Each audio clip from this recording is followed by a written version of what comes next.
MTV news Kannada ವಾಹಿನಿಗೆ ಸ್ವಾಗತ. ಗಡಿ ವಿವಾದ ಕುರಿತಂತೆ ಮಹಾಜನ್ ವರದಿಯನ್ನ ಅಂತಿಮಗೊಳಿಸುವಂತೆ ಹಾಗೂ ಬೆಳಗಾವಿ ಕರ್ನಾಟಕದ ಅವಿಭಾಜ್ಯ ಅಂಗ ಎಂಬ ನಿರ್ಣಯವನ್ನ ಅಂಗೀಕರಿಸುವಂತೆ ಕರ್ನಾಟಕ ರಕ್ಷಣಾ ವೇದಿಕೆ ಯುವ ಸೇನೆ ಒತ್ತಾಯಿಸಿದೆ. ರಾಜ್ಯಾಧ್ಯಕ್ಷ ಹರೀಶ್ ರವರ ಮಾರ್ಗದರ್ಶನದಲ್ಲಿ ಹಾಗೂ ಜಿಲ್ಲಾಧ್ಯಕ್ಷ ಬಾಳಪ್ಪ ಬಿ ಗುಡಗೇನಟ್ಟಿ ಅವರ ನೇತೃತ್ವದಲ್ಲಿ ಬೆಳಗಾವಿ ಮಹಾನಗರ ಪಾಲಿಕೆ ಸರ್ವ ಸದಸ್ಯರಿಗೆ ಮನವಿ ಸಲ್ಲಿಸಲಾಗಿದೆ.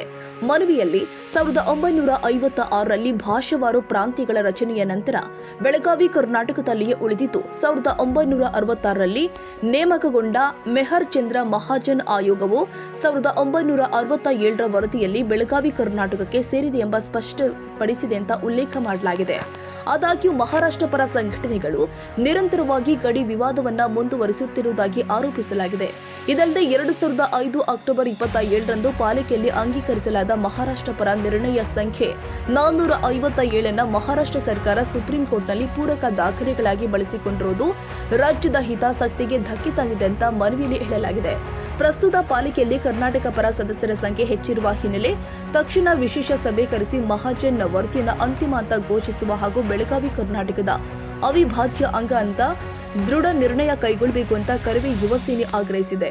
ಸುಪ್ರೀಂ ಕೋರ್ಟ್ನಲ್ಲಿ ರಾಜ್ಯದ ಹಿತವನ್ನ ಬಲಪಡಿಸುವ ಉದ್ದೇಶದಿಂದಾಗಿ ಈ ಕ್ರಮ ಅಗತ್ಯವಿದೆ ಅಂತ ಸಂಘಟನೆ ತಿಳಿಸಿದೆ.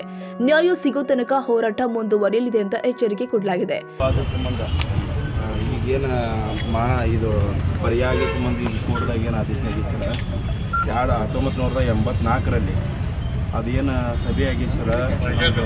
ಗೌರ್ಮೆಂಟ್ ಸರ್ಕಾರ ನಮ್ಮದು ಕೋರ್ಟ್ದಾಗ ಏನು ಸಭೆ ಐತಿ ನಿಮ್ಮ ಸಭೆದಾಗ ತೊಗೊಂಡು ಅದನ್ನು ಪರಿಹಾರ ಮಾಡಿಸ್ಕೊಡ್ಬೇಕಂತ ನಮ್ಮ ಮತ್ತು ನಾಮಪದಗಳು ಸರ್ ಇನ್ನೂ ತಕ್ಕ ಬೆಳಗಾವದಾಗ ಚೇಂಜ್ ಆಗಿದೆ ಸರ್. ದಯವಿಟ್ಟು ಅದು ಚೇಂಜ್ ಮಾಡಿ ನೀವು ಹೊಸದೇನೋ ಲೈಸೆನ್ಸ್ ಕೊಟ್ಬಿಡೋದು ಎಲ್ಲ ಹೋಟೆಲಾಗಲಿ ಫ್ಯಾಕ್ಟ್ರಿಗಳಾಗಲಿ ಮಾಲ್ ಆಗಲಿ ಇವೆಲ್ಲ ಕೊಡತ್ತಾರೆ ಸರ್. ದಯವಿಟ್ಟು ಅವು ಇನ್ನತಕ್ಕ ನಮ್ಮದು ಕನ್ನಡ ನಾಮಫಲಗಳನ್ನು 60% ಕಡ್ಡಾಯ ಅಂತಲೇ ಹೇಳಿದ್ದಾರೆ ಸರ್. ಇನ್ನತಕ್ಕ ಕಡ್ಡಾಯ ಆಗಿಲ್ಲ. ಅದನ್ನು ನೀವು ಕ್ರಮ ತೊಗೊಂಡು ಅದನ್ನು ಅವ್ರಿಗೆ ಏನು ಪನಿಷ್ಮೆಂಟ್ ಐತೆ ಆ ಪನಿಷ್ಮೆಂಟ್ ಕೊಡ್ಬೇಕು ಸರ್. ನಮ್ಮ ಕೆಲವೊಂದು ಫೋಟೋಗಳು ಅದಾವೆ ಸರ್. ನಿಮ್ಗೆ ನೆಕ್ಸ್ಟ್ ಟೈಮ್ ತಂದು ಕೊಡ್ತೀವಿ ಸರ್. ಅದನ್ನ ಕೆಲಸ ಮಾಡಿ ನಮ್ಮ ಇನ್ನೂ ಕನ್ನಡಿಗರ ಸರ್ ಅದನ್ನೊಂದು ಬೆಂಬಲ ಕೊಟ್ಟು ಅದನ್ನು ಈ ಸಂದರ್ಭದಲ್ಲಿ ಜಿಲ್ಲಾ ಉಪಾಧ್ಯಕ್ಷ ಲಕ್ಷ್ಮಣ ಲಮಾಣಿ, ಜಿಲ್ಲಾ ಕಾರ್ಯದರ್ಶಿ ನಿರುಪಾದ ಚಂಡಕಿ, ರವಿ ಕಾರಬಾರ್, ಅಪ್ಪು ಲಮಾಣಿ, ಸೋಮೇಶ್ ಗುಡಗೇನಟ್ಟಿ ಹಾಗೂ ಭೀಮರಾಯ್ ಬೇಟಿ ಉಪಸ್ಥಿತರಿದ್ದರು.